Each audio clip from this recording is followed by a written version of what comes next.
Hello everyone, welcome to my YouTube channel Maths by Piyush Tiwari sir. Dear friends, 2 March 2024 को Maharashtra state board ने commerce maths का exam conduct किया था। सो मेरे दोस्तों, आज इस वीडियो के माध्यम से मैं आपको 2 मार्च 2024 में जो भी कॉमर्स मैथ्स का क्वेश्चन पेपर था वो हम डिस्कस करेंगे। मेरे दोस्तों, इतना ही नहीं, मैं आपको पूरे पेपर का एनालिसिस भी डिस्कस करूंगा कि लाइक लॉजिक चैप्टर में कितने क्वेश्चन आए थे और कौन कौन से एरिया में वो आए थे। तो हम पेपर का एनालिसिस करेंगे, कंप्लीट क्वेश्चन पेपर देखेंगे और इस पूरे क्वेश्चन पेपर का आंसर भी हम लोग डिस्कस करेंगे। और आंसर पेपर में कौन सी स्टेप्स पे मार्क्स मिल सकता है वो भी हम डिस्कस करेंगे। सो मेरे दोस्तों, अगर आपका मैथ्स पूरा पढ़ के हो गया है तो आप पेपर को सॉल्व करके रेडी रहिए। पहले आप आंसर मत देखिए, पहले आप पूरा पेपर को क्या करो, सॉल्व कर लो। सॉल्व करके आप अपने आंसर पेपर को साइड में रखो और जब हम सॉल्यूशन डिस्कस करें तो आप रेड पेन लेके अपना आंसर पेपर चेक करो, जिससे आपको पता चल जाएगा कि आपको इस पेपर में कितना मार्क्स मिलेगा। So all the best everyone, be ready everyone. Paper analysis करते हैं सबसे पहले। सो मेरे प्यारे दोस्तों, बोर्ड के एग्जाम में आपको, आप देख सकते हैं, section 1 logic chapter. Logic chapter में बोर्ड एग्जाम में माय डियर स्टूडेंट्स 3 क्वेश्चंस आए थे इस चैप्टर से। इस चैप्टर का टोटल वेटेज 8 मार्क्स है। 1 मार्क ऑब्जेक्टिव में आया था, 1 मार्क 3 मार्क्स का प्रॉब्लम आया था my dear students, and 1 mark 4 marks का प्रॉब्लम आया था। सिमिलरली मैट्रिसेस से इस 2024 में 2 क्वेश्चन आए थे, one for 1 mark and one for 3 marks and one for 4 marks. Total 3 question आए थे। सो इसका वेटेज हो गया my dear students 8 marks. Derivative जिसे डिफरेंशिएशन बोलते हैं, again there are 3 problems from this chapter. 1 mark का 1 question, 1 mark for 1 question for 3 marks and 1 question from 3 marks. तो 3 marks, 3 marks and 1 marks. So ये 7 mark आपका 1 + 3 + 3 इस तरह से आया था। मैट्रिसेस में माय डियर स्टूडेंट्स 1 + 3 + 4 इस तरह से आया था। लॉजिक चैप्टर में my dear students 1 + 3 + 4। Now application of derivative, 1 mark का 1 क्वेश्चन आया था, 4 मार्क्स का 1 क्वेश्चन आया था, प्लस अगेन 4 मार्क्स के लिए क्वेश्चन आया था, तो 9 मार्क्स हो गए।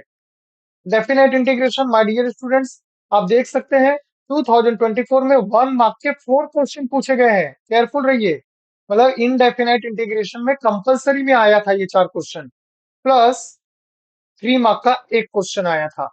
आप देख सकते हैं इंटीग्रेशन में कोई भी 4 मार्क का क्वेश्चन नहीं पूछा गया था। 1 1 1 1 मार्क के 4 क्वेश्चन आपको पूछे गए थे ऑब्जेक्टिव में। Now definite integration my dear students, 1 mark का 1 क्वेश्चन आया था और 4 मार्क्स का 1 question. Application of definite integration, 4 marks का डायरेक्ट 1 प्रॉब्लम आया था। डिफरेंशियल इक्वेशन देखिए, 1 1 मार्क के 3 क्वेश्चन ऑब्जेक्टिव में आए थे। 1 क्वेश्चन आपका 3 मार्क्स का आया था और 1 क्वेश्चन आपका 4 मार्क्स का आया था। सो इस तरह से पूरा मैथ्स पेपर 1 को मार्क्स डिस्ट्रीब्यूट किया गया था। सिमिलरली माय डियर स्टूडेंट्स, हमने मैथ्स 2 का भी एनालिसिस आप लोगों के लिए किया है। आप देख सकते हैं कमीशन ब्रोकरेज से 1 मार्क के 3 ऑब्जेक्टिव्स आए थे और 1 क्वेश्चन 3 मार्क्स का आया था। इंश्योरेंस एंड एन्युटी, 1 मार्क का 1 क्वेश्चन आया है माय डियर स्टूडेंट्स और 3 मार्क का 1 क्वेश्चन आया है, so weightage 4 marks. Linear regression, 1 mark का 1 क्वेश्चन, 3 मार्क्स का 1 प्रॉब्लम एंड 4 मार्क्स का 1 problem, so weightage is 8 marks. Time series, 3 mark का 1 प्रॉब्लम एंड 4 मार्क्स का 1 problem. There is no objective from time series in 2024। Index number, there are 3 objective question from index number and 1 question for 4 marks. Linear programming, 1 mark के 2 question आए थे my dear students और 4 marks का 1 question आया था। ना assignment sequencing से आपके 2 ऑब्जेक्टिव आए थे, 1 question for 4 marks and 1 question for 3 marks. ना probability, 1 question for 4 marks, 1 question for 3 marks and again 1 question for 4 marks activity के लिए आया था। तो इस तरह से आपका मैथ्स पेपर 2 का पूरा समरी है। माय डियर स्टूडेंट्स, आप यहाँ देख सकते हैं एक्टिविटी जो है वो आपका रिग्रेशन एनालिसिस चैप्टर से आया था और आपका सेकंड एक्टिविटी प्रोबेबिलिटी डिस्ट्रीब्यूशन से आया था। सिमिलरली अगर हम मैथ्स 1 की बात करें तो मैथ्स 1 में आप देख सकते हैं एक्टिविटी जो है डेफिनेट इंटीग्रेशन से आया था और 1 एक्टिविटी डिफरेंशियल इक्वेशन से आया था। सो माय डियर स्टूडेंट्स, ये मैथ्स 1 और मैथ्स 2 का 2024 का पूरा समरी रहा ना। My dear friends, we are going to proceed for question paper ना। Be ready. जनरल इंस्ट्रक्शंस, ये आप सारे इंस्ट्रक्शंस पढ़ लीजिए केयरफुली। देयर आर 7 इंस्ट्रक्शंस ना। यहाँ पे my dear students point number 7 जो है वो अभी मॉडिफाइड हो चुका है बोर्ड एग्जाम के लिए। अगर आप केवल ऑप्शन लिखते हैं या केवल आंसर लिखते हैं तो आपको कंप्लीट पूरा मार्क्स दिया जाएगा, आपको कोई भी मार्क्स डिडक्ट नहीं होगा ना। Section 1, question number 1A, select and write the correct answer of the following multiple choice type of questions. तो question number 1, there are 4 options. आप केवल ऑप्शन लिखो या आंसर लिखो या ऑप्शन के साथ में आंसर लिखो, आपको हर केस में मार्क्स मिलेगा, तो आपको वरीड होने की जरूरत नहीं है। सपोज फॉर एग्जांपल ये क्वेश्चन नंबर 1 का राइट आंसर डी है, तो आप केवल डी लिखो या आप केवल आंसर लिखो कम हियर, या आप आंसर लिखो डी कम हियर। इन तीनों के तीनों केस में आपको पूरा का पूरा मार्क्स मिलेगा, सो आपको वरीड होने की जरूरत नहीं है। नाउ सेकंड क्वेश्चन, आंसर हम लोग लास्ट में डिस्कस करेंगे।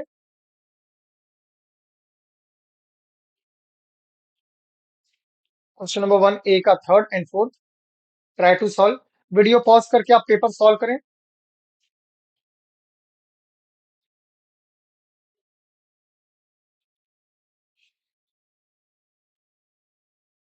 सो देयर आर 6 ऑब्जेक्टिव्स, जिसे हम एमसीक्यू बोलते हैं। तो देयर आर 6 मार्क का MCQ.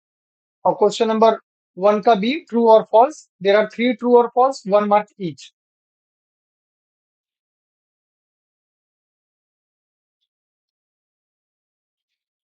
Now question number 1C, fill in the blanks, there are 3 fill in the blanks, 1 mark each. So question number 1, 6 MCQ, 3 true or false, and 3 fill in the blanks. So total weightage for question number 1 is 12 marks. तो आपका 12 marks का objective आया maths 1 से। Now question number 2A, attempt any two. Carefully read करिए, आपको कोई भी दो क्वेश्चन अटेम्प्ट करना है out of this three,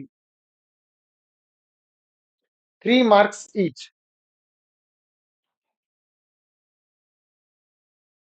question number 2 का B, attempt any two. Now ये आपका जो क्वेश्चन था वो लॉजिक चैप्टर का था my dear students.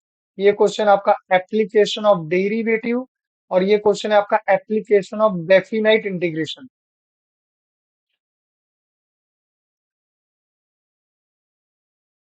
Question number 3A, attempt any to.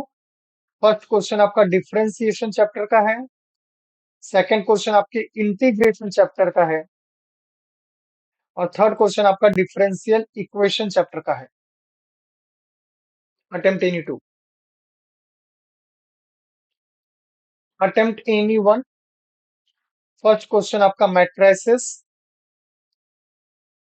Second question आपका application of derivative. Any one question 4 marks. Now C part, activity, attempt any one activity. This is from definite integration chapter. Activity में my dear students आपको ये पूरा का पूरा लिखना है। अगर आप केवल fill in the blanks fill करोगे तो आपको 0 मार्क्स मिलता है, तो आपको ये पूरी एक्टिविटी लिखनी है। चाहे आप पूरा कंप्लीट सम सॉल्व करो या आप एज इट इज कॉपी करो और इधर फिल इन द ब्लैंक्स डाल दो, वो चलेगा। दोनों केस में मार्क्स मिलेगा। पूरा एज इट इज कॉपी करके बॉक्सेस फिल करोगे तो भी चलेगा, या पूरा सम सॉल्व करो और जो मेन आंसर है वहां पे बॉक्स डाल दो, बोथ द केसेस में आपको मार्क्स मिलेगा। लेकिन आप केवल फिल इन द ब्लैंक्स लिखते हो, only fill in the blanks के 4 आंसर लिखते हो, तो आपको 0 मार्क्स मिलेगा।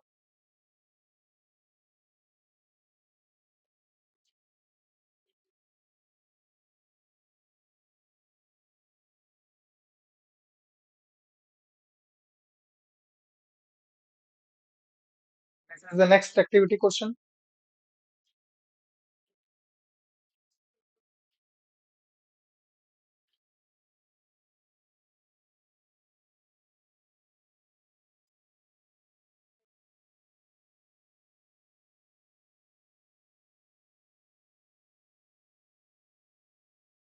Continue part.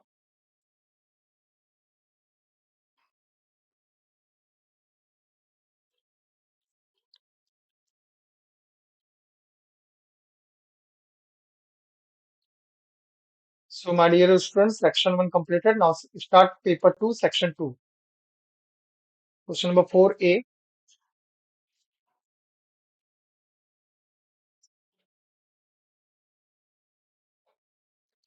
First question commission brokerage and discount. Second question आपका जो है वो एन्युटी चैप्टर का है।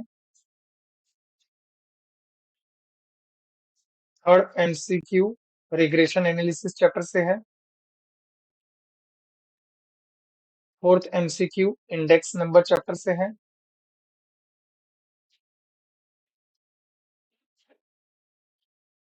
फिफ्थ एमसीक्यू लीनियर प्रोग्रामिंग से है। सिक्स्थ एमसीक्यू असाइनमेंट प्रॉब्लम से है। So there are six MCQs. Now true और false. First question from commission brokerage से है। सेकंड क्वेश्चन आपका इंडेक्स नंबर और थर्ड क्वेश्चन आपका लीनियर प्रोग्रामिंग से है।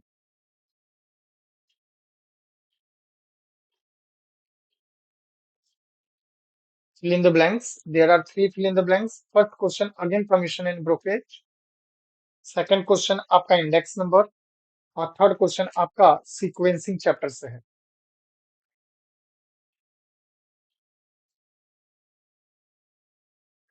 Now question number 5A attempt any two. First question again आपका commission brokerage and discount chapter से है। सेकंड क्वेश्चन आपका रिग्रेशन एनालिसिस से है, linear regression chapter. Third question आपका टाइम सीरीज चैप्टर से है।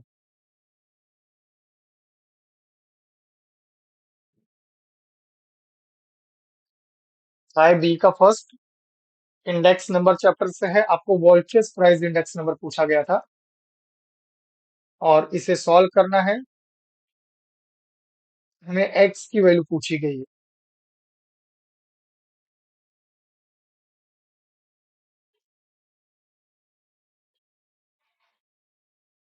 Now this is a assignment का problem, sorry this is sequencing chapter का प्रॉब्लम, नॉट असाइनमेंट। सीक्वेंसिंग से आया था थ्री मशीन प्रॉब्लम। यहाँ पे ऑर्डर दिया गया था ए बी एंड सी। यहाँ पे आपको तीनों मशीन का आइडल टाइम नहीं पूछा था, केवल आइडल टाइम आपको मशीन बी का पूछा है और आपको टोटल इलेप्स टाइम पूछा था। Total elapse time and idle time for machine B. Now third question, यहाँ पे थ्री पार्ट्स। एक के की वैल्यू फाइंड करनी थी, probability x less than 3 and probability of x greater than 6। Question number 6A attempt any to. This is 6A का first जो आपका इंश्योरेंस एन्युटी चैप्टर से है। सेकंड क्वेश्चन आपका असाइनमेंट चैप्टर से है। आप देख सकते हैं यहाँ पे जो क्वेश्चन आया था माय डियर स्टूडेंट्स, ये अनबैलेंस्ड असाइनमेंट प्रॉब्लम आया था। अनबैलेंस्ड असाइनमेंट प्रॉब्लम जहाँ पे आपको डमी लेना पड़ेगा और दूसरा यहाँ पे आपको डैश दिया है, मतलब ये आपका रिस्ट्रिक्टेड असाइनमेंट प्रॉब्लम था। रिस्ट्रिक्टेड इज जिसको हम प्रोहिबिटेड कहते हैं।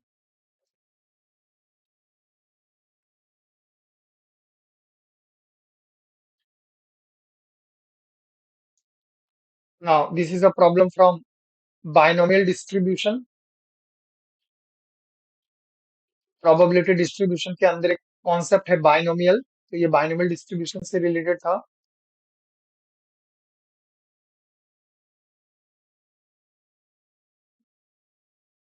बी का first attempt any one.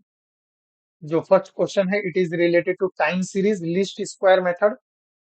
List square method, this concept is very very important. आप इस पे ज्यादा से ज्यादा प्रैक्टिस करें, 2025 के पेपर में वापस आ सकता है। Do more work on it, very important area. आप देख सकते हैं मिनिमाइजेशन टाइप का सम आया है, linear programming.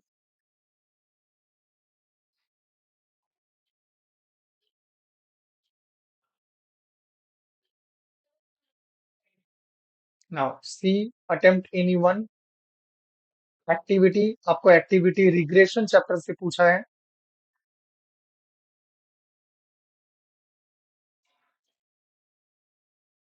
And second activity आपका पॉइजन डिस्ट्रीब्यूशन से पूछा है। सो यहाँ पे आपका पेपर हुआ complete. So hope that my dear students आपने पेपर कंप्लीट कर लिया होगा ना। अब टाइम है इवेल्युएशन का कि आपका आंसर कितना राइट है या कितना रॉन्ग है। तो रेड पेन लेके रेडी हो जाइए और आप अब अपने आंसर को चेक करिए। सो हम लोग सॉल्यूशन पास स्टार्ट करते हैं माय डियर स्टूडेंट्स। नाउ ये आपका बोर्ड एग्जाम 2 मार्च 2024 को जो कंडक्ट किया गया था उसी के पेपर का ये सॉल्यूशन पेपर है माय डियर स्टूडेंट्स। सो आप अपने सॉल्यूशन को वेरीफाई करने के लिए रेडी हो जाइए। सेक्शन 1। नाउ फर्स्ट क्वेश्चन जो आपका ऑब्जेक्टिव टाइप एमसीक्यू था। चलिए फर्स्ट क्वेश्चन का आंसर क्या होगा। फर्स्ट क्वेश्चन का आंसर है D, come here.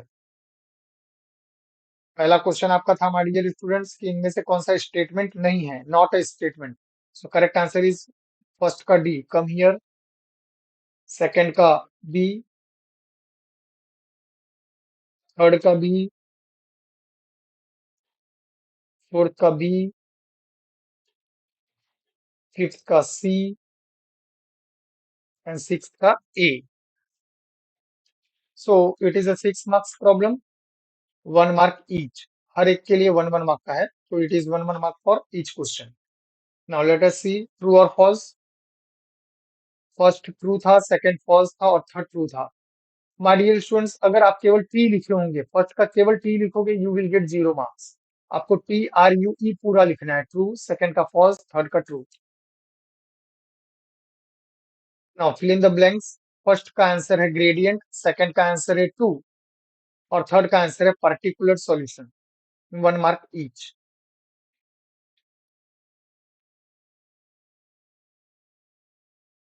Now question number 2A आपका जो लॉजिक चैप्टर का था ट्रूथ टेबल, वो my dear student exercise 1.6, exercise 1.6 question number 2 का 4 है।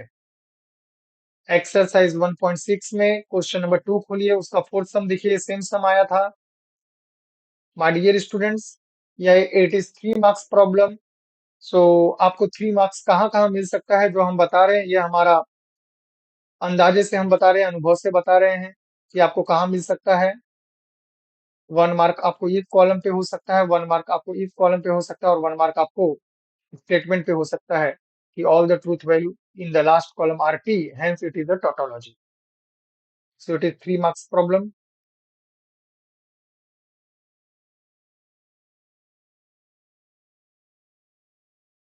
नाउ क्वेश्चन नंबर 2A का second, x equal to e raise to 3t, y equal to e raise to 4t+5। ये exercise 3.5 को लिए question number 1 का third question है। तो आपको dx बाई dt निकालना है, dy बाई dt निकालना है। अगर आपका dx बाई dt राइट है माय डियर स्टूडेंट्स तो आपको 1 मार्क मिल सकता है। अगर dy बाई dt भी राइट है तो आपको 1 मार्क मिल सकता है। देन आपको dy बाई dx, तो dy बाई dt का फॉर्मूला लिखना है, वैल्यू डालना है अपॉन dx बाई dt का वैल्यू डालना है और इसे सॉल्व करोगे जो फाइनल आंसर आएगा उस पे 1 मार्क मिल सकता है।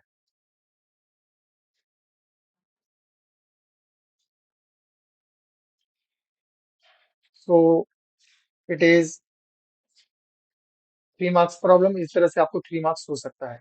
सम टाइम ये हो सकता है कि आपको dx by dt, dy by dt इस पूरे को मिला के 1 मार्क हो और इस फॉर्मूले पे 1 मार्क हो। तो ये फॉर्मूला लिखना नेसेसरी है माय डियर स्टूडेंट्स।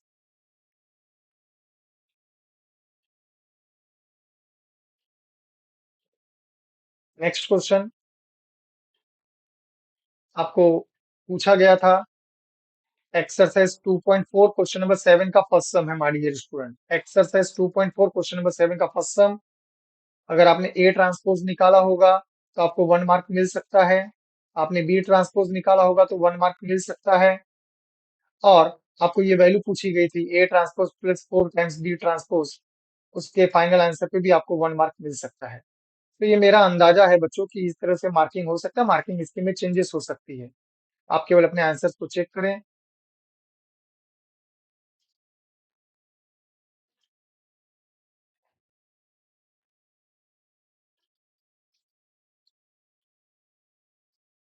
ना, बी का फर्स्ट, ये लॉजिक चैप्टर मिसलिनियस से क्वेश्चन आया है my dear student. Miscellaneous question open करिए, question number 19, miscellaneous 1, question number 19 logic chapter. So आपको सिंबॉलिक फॉर्म में कन्वर्ट करना है और आपको बताना है कौन सा स्टेटमेंट किसके इक्वल है। तो यहाँ पे ए और सी इक्वल है my dear student, and B जो है वो डी के इक्वल है। So my dear students, hope that अगर आपने सिंबॉलिक फॉर्म में बराबर कन्वर्ट किया होगा तो आपको 1 मार्क सिंबॉलिक फॉर्म पे मिल सकता है।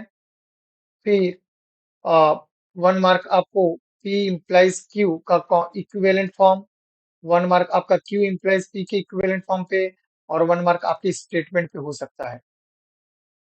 इस सम का alternate method my dear student क्या है? इस सम का ऑल्टरनेट मेथड है ट्रूथ टेबल। अगर आप ट्रूथ टेबल बना के सॉल्व करोगे तो भी आपको मार्क मिल सकता है।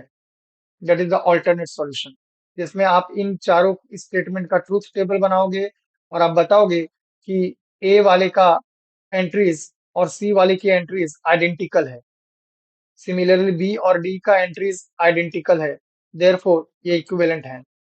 इस मेथड से भी हम इस सम को सॉल्व कर सकते हैं। Now third question, exercise 4.3, question number 1 का फर्स्ट है। एक्सरसाइज 4.3 में क्वेश्चन नंबर 1 का फर्स्ट।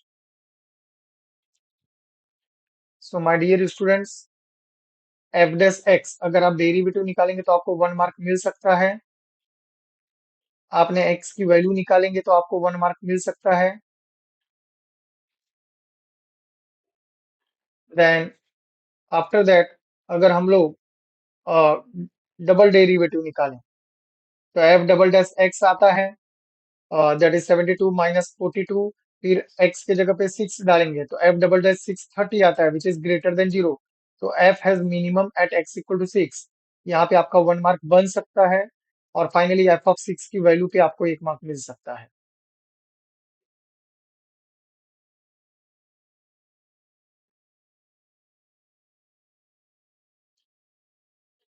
नाउ ये माय डियर स्टूडेंट आपको सॉल्व एग्जांपल पूछा गया था, जो कि आपके टेक्स्ट बुक में पेज नंबर 155 पे है। Solve example page number 155, chapter application of definite integration.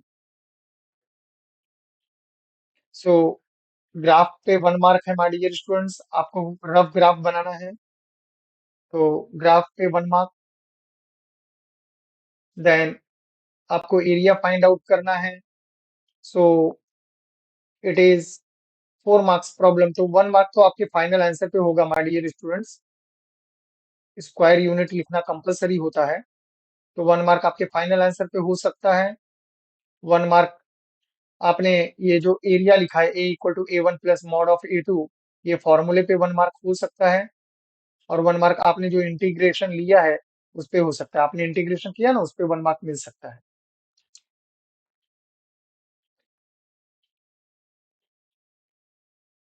Question number 3 ए का फर्स्ट, इस पूरे को आप पावर पकड़ोगे और taking log on both the side से आप करोगे। सो जैसे ही आप लॉग लोगे, log Y equal to this, therefore log Y equal to E raise to X log X. तो 1 मार्क आपको taking log on both the side पे हो सकता है। Differentiate with respect to X, जब आप डेरिवेटिव लोगे यूवी रूल, तो 1 मार्क आपको यूवी रूल पे मिल सकता है माय डियर स्टूडेंट्स। और इट इज 3 मार्क्स प्रॉब्लम, तो D Y by D X पे 1 मार्क मिल सकता है।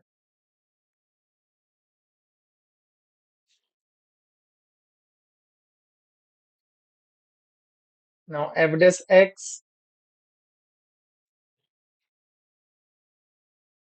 सो इट इज अगेन 3 मार्क्स का प्रॉब्लम माय डियर स्टूडेंट्स। तो 1 मार्क आपको एफ ऑफ एक्स पे मिल सकता है, आपको इंटीग्रेशन करके एफ ऑफ एक्स जो आया उस पे 1 mark.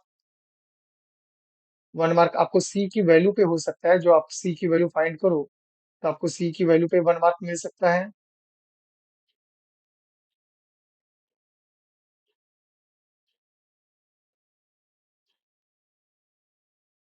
And 1 mark is on your final answer F of x. So ये टेंटेटिव मार्किंग है, रफ आइडिया दे रहा हूँ माय डियर स्टूडेंट्स। आपका 1 मार्क, ये तो हमारे एक्सपीरियंस के हिसाब से हम आपको शेयर कर रहे हैं कि कहाँ पे आपको मार्क्स मिल सकते हैं। स्टेप वाइज मार्किंग है, जो हम कह रहे हैं वही कंफर्म है, वही फाइनल, ऐसा जरूरी नहीं है। ऊपर नीचे मार्किंग हो सकती है।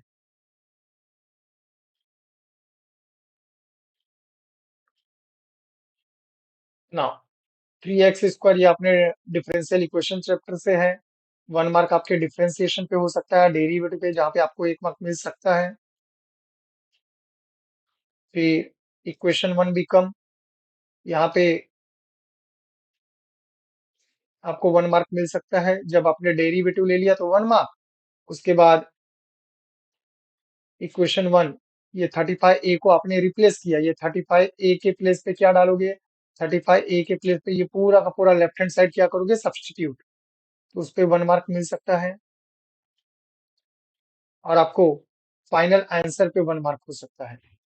माय डियर स्टूडेंट्स, इस सम का ऑल्टरनेट सॉल्यूशन भी है। आप इस सम को ऑल्टरनेट कैसे सॉल्व कर सकते हैं? पहले फर्स्ट स्टेप में ही आप कर सकते हो divide both the side by x. इस सम को आप इस तरीके से भी स्टार्ट करके सॉल्व कर सकते हो। अगर ऐसे भी सॉल्व किया होगा तो आपको पूरा मार्क्स मिलेगा। Now attempt any one, 4 marks का क्वेश्चन है। तो 1 मार्क आपने इनवर्स ए इनवर्स एग्जिस्ट उस पे 1 मार्क। ये सारी चीजें हम पढ़ाने के टाइम पे भी डिस्कस करते हैं आपको। नाउ ये सारे के सारे को फैक्टर्स आपके राइट जाएंगे तो आपको 1 मार्क मिलेगा माय डियर स्टूडेंट्स। तो A11, A12, A13, A21, A22, A23, A31, A32, A33, यहाँ तक आपके सारे एंट्रीज राइट आए, then you will get 1 mark. Then adjoint matrix पे 1 mark, it is 4 marks problem, तो 1 मार्क एडजॉइंट मैट्रिक्स पे एंड 1 मार्क ए इनवर्स पे।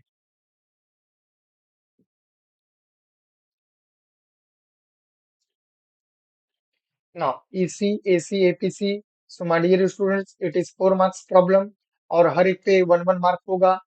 यहाँ पे हमने एपीसी निकाला, एमपीसी निकाला। सो ये एपीसी पे 1 मार्क, एमपीसी पे 1 मार्क,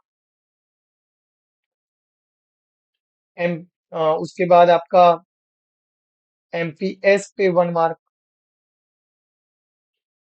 एमपीसी एमपीएस हो गया, एपीसी, ये तीनों पे 1 मार्क हमारे ये students.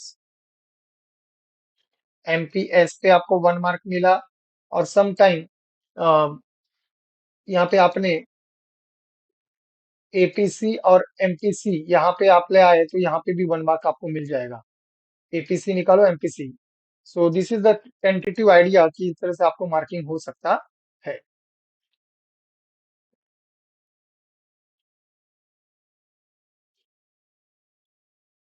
Now attempt any one of the following activity question है माय डियर स्टूडेंट्स, ये पूरा आपको लिख कर सॉल्व करना है और आपको ये बॉक्सेस में आंसर्स लिखना है। तो there are 4 boxes, 1 mark for each box. But ये मार्क्स तभी मिलेगा जब आप पूरा का पूरा सम सॉल्व करके उधर पे बॉक्स डालो। So keep in mind.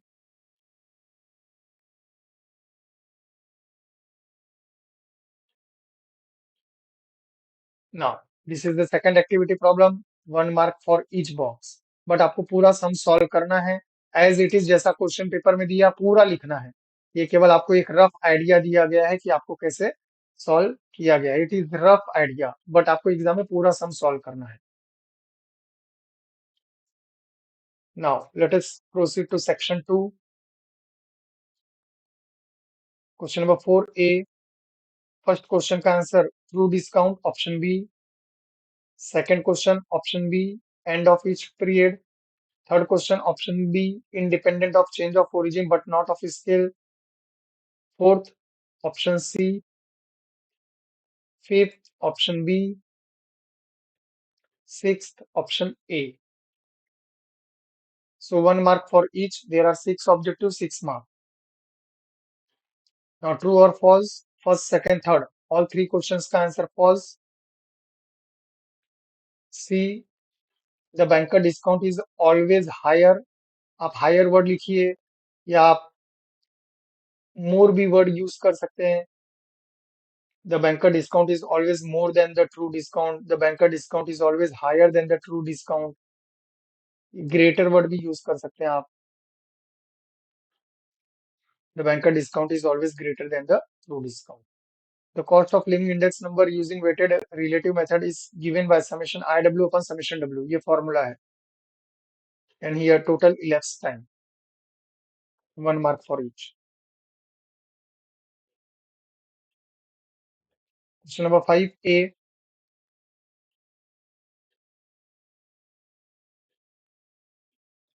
Now दीपक का sum है. It is commission brokerage and discount step से related है हमारी ये students. So it is 3 marks का problem. 1 mark तो आपको final answer पे ही होता है always. So Deepak says X rupees X initially ही सेल वॉज दिस. तो आप उसका इनकम कैलकुलेट करोगे. सो आपको उसके इनकम पे 1 मार्क्स मिल सकता है. देन हिज इनकम, उसका ये टोटल इनकम आ गया 5,000 plus something. Question number 2. Then my dear students,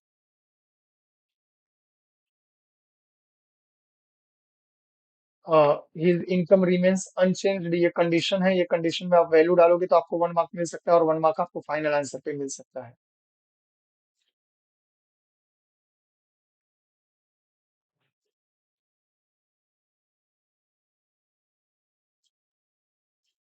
now second number, regression analysis से रिलेटेड हमारी ये student B Y X B X Y की वैल्यू दी गई है. तो अगर आप आर की वैल्यू बराबर निकालते हुए पॉजिटिव 0.6, तो आपको 1 मार्क मिल सकता है हमारे डियर स्टूडेंट्स. ये आपको लिखना कंपलसरी है. B Y X and B X Y both are positive. Then after that, उसके बाद आपको बी वाई एक्स का फॉर्मूला लिखना है. और अगर एक्स सिग्मा स्क्वायर एक्स की वैल्यू नहीं आई, उस पर 1 मार्क मिल सकता है और 1 मार्क आपको फाइनल आंसर पे मिल सकता है.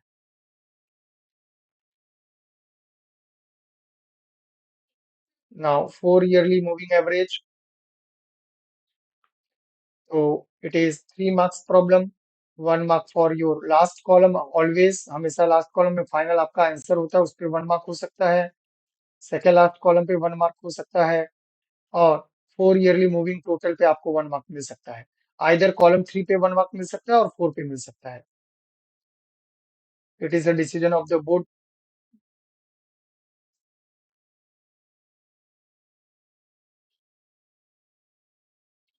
ना वॉल्चेस के क्वेश्चन आए हैं माय डियर स्टूडेंट्स.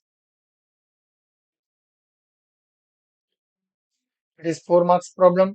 तो 1 मार्क आपके इस टोटल पे मिलेगा जो फॉर्मूले में यूज होने वाला है. 1 मार्क इस पे मिलेगा क्योंकि ये दोनों कॉलम फॉर्मूले में यूज होगा. तो 1 1 मार्क फॉर ईच. देन आपके it is 4 marks problem. 1 mark for formula हो सकता है और 1 मार्क आपका एक्स की फाइनल वैल्यू हो सकती है.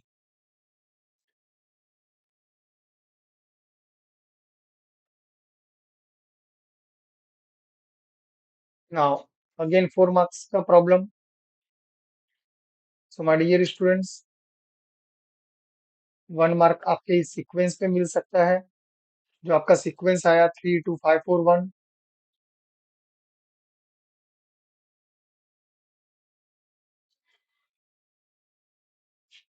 So there are multiple options. आपको ये सारे ऑप्शंस आपको दिखाने पड़ेंगे, बट यूज एनी वन करना है.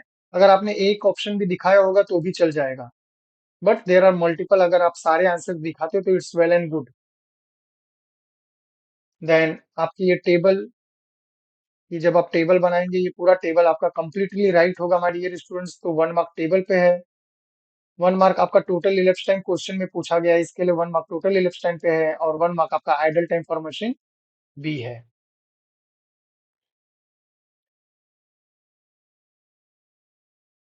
तो डिपेंड करता है कि क्वेश्चन में आपको पूछा क्या, अकॉर्डिंगली आपको मार्क्स मिलता है. Now in this question again it is third question. तो इट इज अगेन 4 मार्क्स का problem. My dear students, 4 marks कहाँ कहाँ हो सकता है? तो हो सकता है आपको 1 मार्क के की वैल्यू पे मिले, क्योंकि आपका के का वैल्यू पूछा है। 1 मार्क हो सकता है आपको फॉर्मूले पे मिले, पॉसिबिलिटी है। सो 1 मार्क आपको फॉर्मूले पे हो सकता है माय डियर स्टूडेंट्स। 1 मार्क आपके के वैल्यू पे हो सकता है।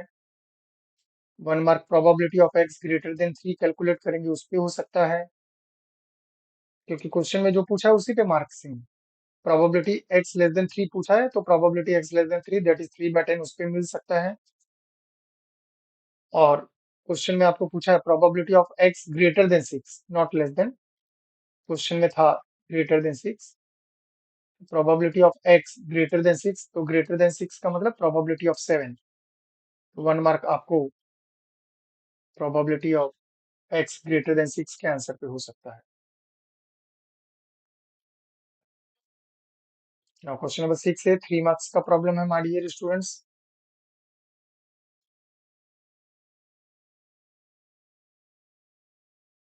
तो एक 1 मार्क तो आपको फाइनल आंसर पे मिलेगा माय डियर स्टूडेंट्स। यहाँ पे आपने let the value of building x, policy value निकाली, रेट ऑफ प्रीमियम दिया ही है आपको। तो माय डियर स्टूडेंट्स, आपको एक्स की जो वैल्यू आएगी 5 लाख रुपीज, उस पे 1 मार्क हो सकता है। नाउ आफ्टर दैट आप जो लॉस कैलकुलेट करोगे उस पे 1 मार्क हो सकता है, और 1 मार्क आपके फाइनल आंसर पे हो सकता है।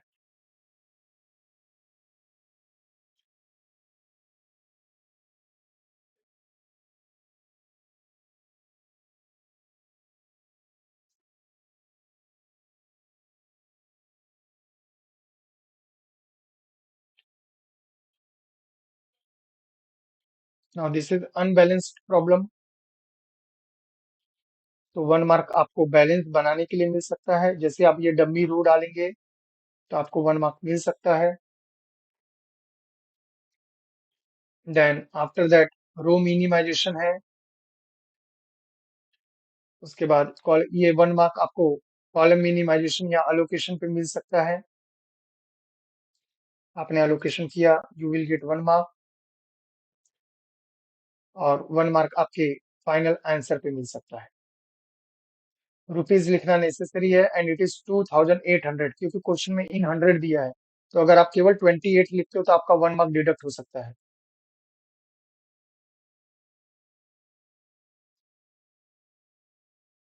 Unit is necessary.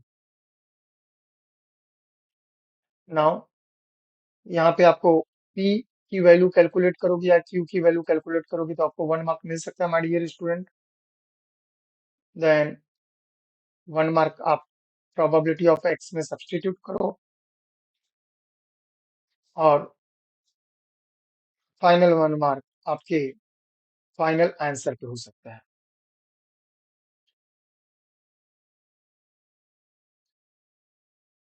Now B part, it is 4 marks problem my dear students.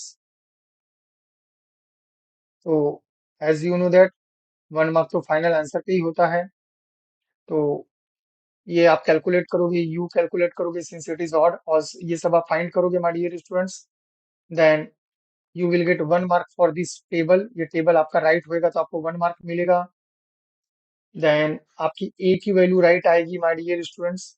अगर आपका ए का वैल्यू राइट है तो आपको 1 मार्क ए की वैल्यू पे मिल सकता है। अगर आपकी बी की वैल्यू राइट आई तो बी की वैल्यू पे 1 मार्क हो सकता है, और 1 मार्क आपके फाइनल आंसर पे हो सकता है। That is this equation, trend line.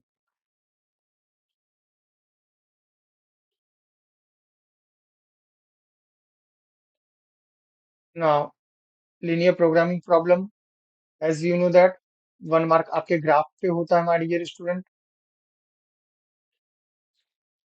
Rough graph necessary. Then you will get 1 mark for is a point of intersection.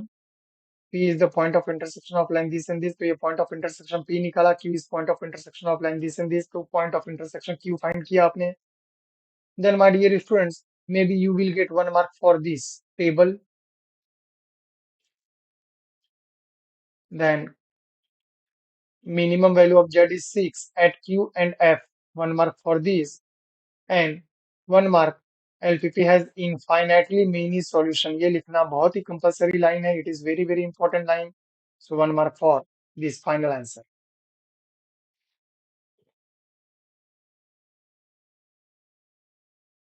Now it is activity based problem.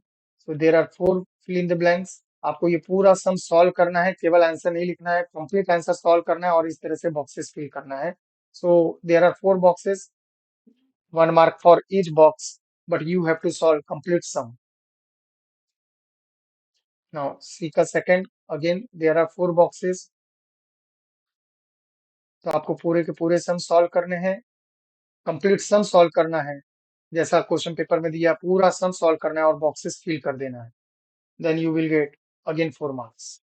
So my dear students, मैंने आपके साथ question paper, उसका analysis और solution paper सारी चीजें आपके साथ discuss किया है. Thanks for watching. इसी तरह के वीडियो देखने के लिए माय डियर स्टूडेंट्स लाइक करें, शेयर करें और सब्सक्राइब करना ना भूलें. Bye everyone, have a great day.